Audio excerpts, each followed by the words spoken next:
the first lesson is, what was the first lesson I learned?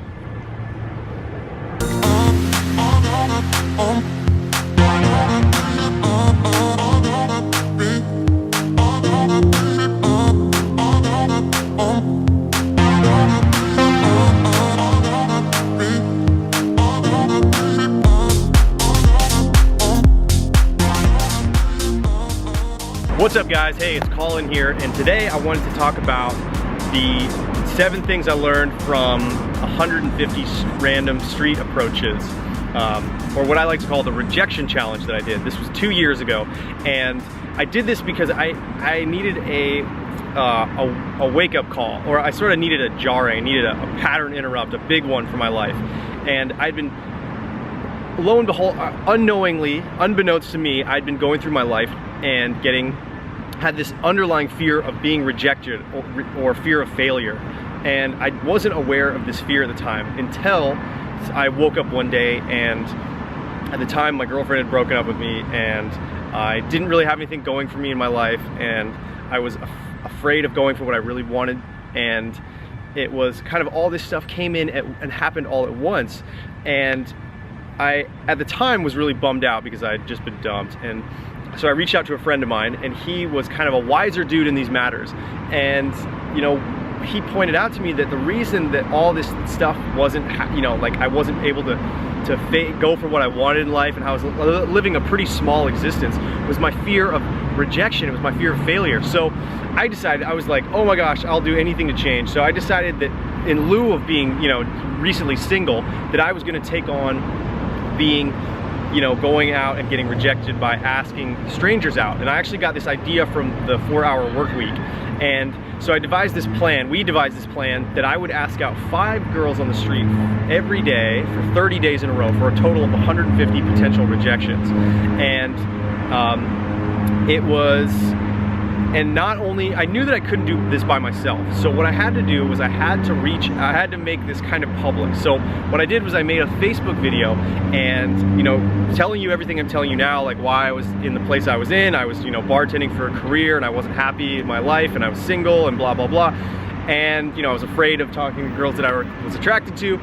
And I put this video on Facebook in front of all my friends and family, and that was one of the most terrifying things I've ever done in my life. So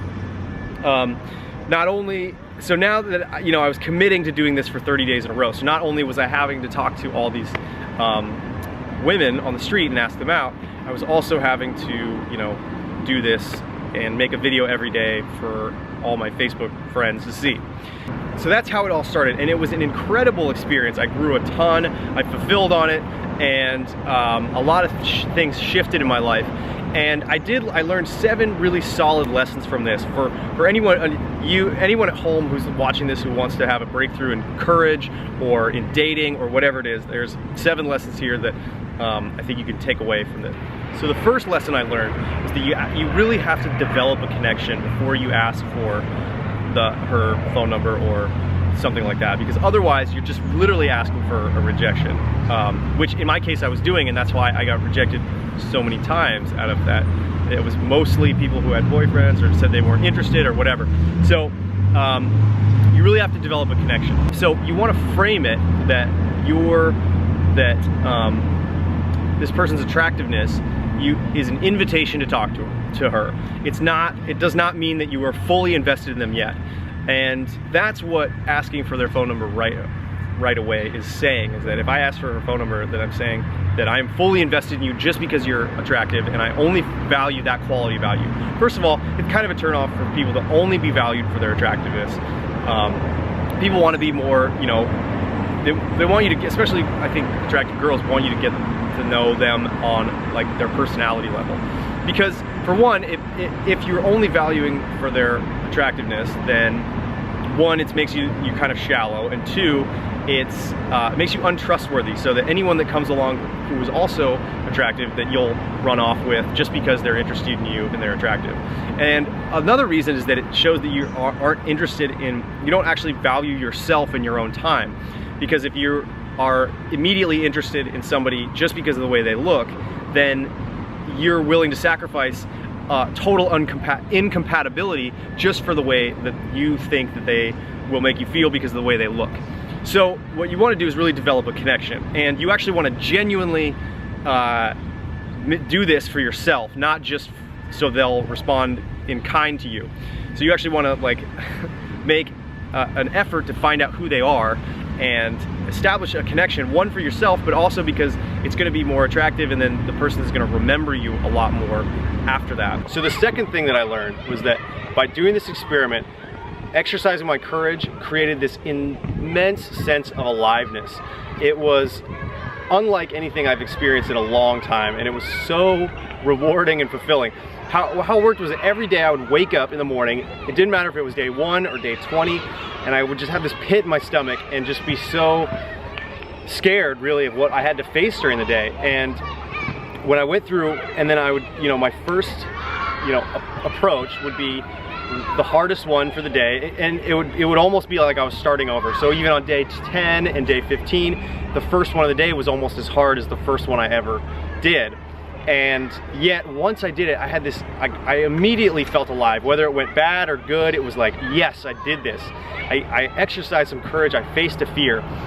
And then I would go and I would, the second and the third, I would start getting warmed up, and I would start feeling this more contagious aliveness.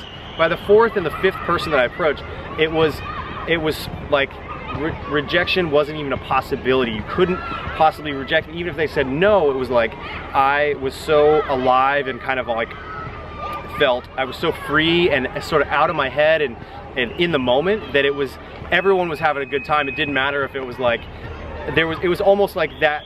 It was impossible to have sort of a negative reaction because I was so alive and juiced. And then this would translate to the rest of my day. I would go into work and I would just be like, I felt like I was on fire, I was kind of in the zone, and I just had this whole sense of aliveness. So what it really taught me was that exercising courage often creates a state of aliveness. It creates that state of like, yes, I can do anything. I feel like I face my fears, and it's super contagious. And I actually became, when I would go to work, my work was so much more fun because I was doing that.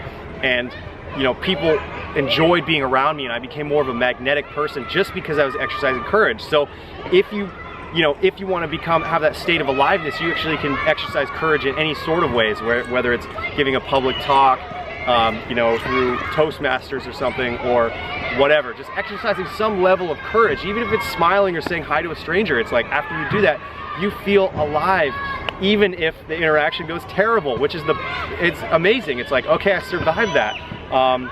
Let's see what's next. So that was super powerful. So the third thing that I learned from this whole experience was that just by going out and doing the actions actually put me in sort of an experience of relationship abundance and dating abundance. And the funny thing is that it didn't directly come from my actions, it seemed like. So I went out and I approached 150 people, and out of that, it was, I think I only, 1 out of 5 averaged was the amount of positive responses, like number exchanges that I would get. And then out of that, only turned into actually 3 whole dates that whole time. However, because I was just like, I think with the second lesson, because of that state of aliveness that I was in, and I think that it was a weird, like, it was like my reality was sort of like reflecting, this positive experience, and because of that, I was getting all these opportunities from different places, so friends of friends, and I was just meeting new people, and it definitely put me in the experience of abundance just from the actions that I was taking, and it wasn't directly from those actions, although some of them were a direct response from it. So I found that point very fascinating. So if you're thinking about doing something like this, just taking the actions alone will get you some results, but it'll also put you in sort of a state, in my experience, that also attracts that sort of abundance of, whether it's relationships or if you're doing it in some other area. The fourth lesson that I learned is that people are going to have their reactions no matter what. So no matter how charming and funny and nice and courteous you are, people are going to have their reactions. You never really know what has happened to them in their day, or relative of theirs could have passed away and they could just be in a bad mood, could not want to talk to anybody, and maybe you remind them of somebody that was a bully to them in, you know, grade school or something. So the lesson here is just don't take anything personally. It's unless you're seeing a certain pattern that's happening over and over again, don't take anything personally. If it's an anomaly and somebody has a bad reaction, don't make it about you, because it's probably not. And you really want to reframe this. So instead of looking at it as a rejection, it's actually more of a mismatch. So if this person wasn't receptive to you in the first place, then either it's just logistics where you know, that person wasn't receptive that day, or you're really not a good match. So do you really want to spend any time with this person convincing them anyway that you're this great person, when, you know, in the long term, why do you want to spend time with them if they're not going to appreciate who you are and actually want to get to know you? So the reframe is that, you know, take it as a mismatch and then move on. The fifth thing that I learned is that you really can't, if you're gonna go for anything in life, you actually can't avoid rejection. So this is, and you know, I say rejection, but what it really means is just that it didn't work out. Another reframe is that you actually don't get rejected, you just get one step closer to success, because a rejection is saying that you're actually not worthy or something, like you as a person, when in fact it was, like I said before, probably just a mismatch of sorts. Whenever you go for something in life, you're going to experience this experience of rejection of some sort. It's part of life, and especially when in the dating game or whatever, it's a reflection of how you react to life. So if you want to go for something tough, it's not going to be easy, and there's going to be no's instead of avoiding. And I think a lot of people want to avoid rejection, and this is my case specifically, is that I wanted to go through life avoiding rejection. And what I learned is that rejection is part of it. It's part of the process, and you have to get used to it. And it's something you don't want to avoid. It's actually something that you just learn to embrace and brush off, and know that it's just getting a little bit closer to what you're trying to achieve or accomplish. And that was such a powerful lesson for me, and I think it led to a change in my lifestyle. Actually, just over a year after doing that whole rejection challenge, then I was able to find the courage to quit my job and go travel, you know, work online as a freelancer. And I think, I don't know if it was directly related, but I don't know if I would have been able to do that as quickly had I not had that experience of learning that it really does take getting used to rejection, or getting used to like failure, to go for something that you want that's challenging. So the sixth thing that I learned is that oftentimes women found this very attractive, whether or not they, you know, anything came of it, they were at least flattered for the most part. And oftentimes people told me it was refreshing to have somebody come up and just say that they were interested directly. And it's because this takes a lot of courage to do it, and not a lot of people are doing it. And it's kind of, you know, we're in this age of like Tinder and online dating and all this texting and stuff, and so it's very unique and I think refreshing for a lot of people to have like that face-to-face interaction that takes that courage, and to be very vulnerable just to say, hey, I found you interesting and I just wanted to get to know you. Often, you know, it doesn't always turn into anything, but that fact alone, you know, in my head I thought it was a total reframe. And that's because before I was thinking this is really gonna like upset people, they're gonna be annoyed, but in fact it was the total opposite. And what I found was that people really and genuinely enjoyed it for the most part, even if they had like were awkward at first. You know, if I at the end of the interaction they were like, I appreciate that, thank you for saying that. You know, it did make their day, even though it's a little strange and a little awkward at times. Women are beautiful creatures, and we as men we desire them, and they enjoy being desired by us. And so being authentic and being genuine with our interest, I think really makes them feel good. So if you do it in the right way, it's a win-win experience, even if there isn't like a positive outcome or the outcome that you hoped happened. So the seventh and final lesson that I learned is that you must be authentic and genuine. This is a must. So otherwise people are not going to trust you, and you're going to come off as a little bit sleazy, and it's not going to come off as courageous, which is the point of it. You want to be courageous when you're doing this. So being authentic. Let me give you an example. So this one time I was, you know, or a few times this happened. If I went up to somebody and I said, hey, I'm Colin, you know, and I started talking to them, then they would be a little bit off put and like almost like wondering what I wanted from them until I said the reason that I was talking to them. That was a huge part.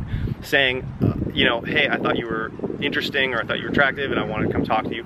Then they would sort of relax a little bit and be like, oh, this is why this person's talking to me. You know, so being authentic and being genuine with what your desires and why you're talking to this person is a huge part, and especially being authentic and being vulnerable, because if you come up with this facade and this sort of you know, this, I don't know, overly confident personality that's putting up a front to protect yourself, then first of all, they're gonna smell it out, and people know when you're not being authentic, and it's just gonna give a weird taste in people's mouths, and you're for certainly gonna get, it's gonna leave, you know, you're gonna give a rejection for sure, but it's gonna be that facade that's getting rejected. It's not gonna be actually you experiencing that. So you won't be really exercising your courage. You'll just be like working this weird actor's muscle that isn't really getting you the growth that you want to get, and it's also not getting you the connections that you want to get, because people are going to be put off by it, and the only people that it's actually going to attract are going to be those who are also putting facades and masks forward. So those are the 7 lessons I learned. Thank you so much for tuning in. Let me know if you have any experiences with rejection, or if you are, you know, think this is a totally stupid idea, or if you think that you want to try something like this. And in the comments below, let me know what you think, and hit subscribe to get tuned into more videos like this, and stay tuned on the journey. All right, talk to you soon.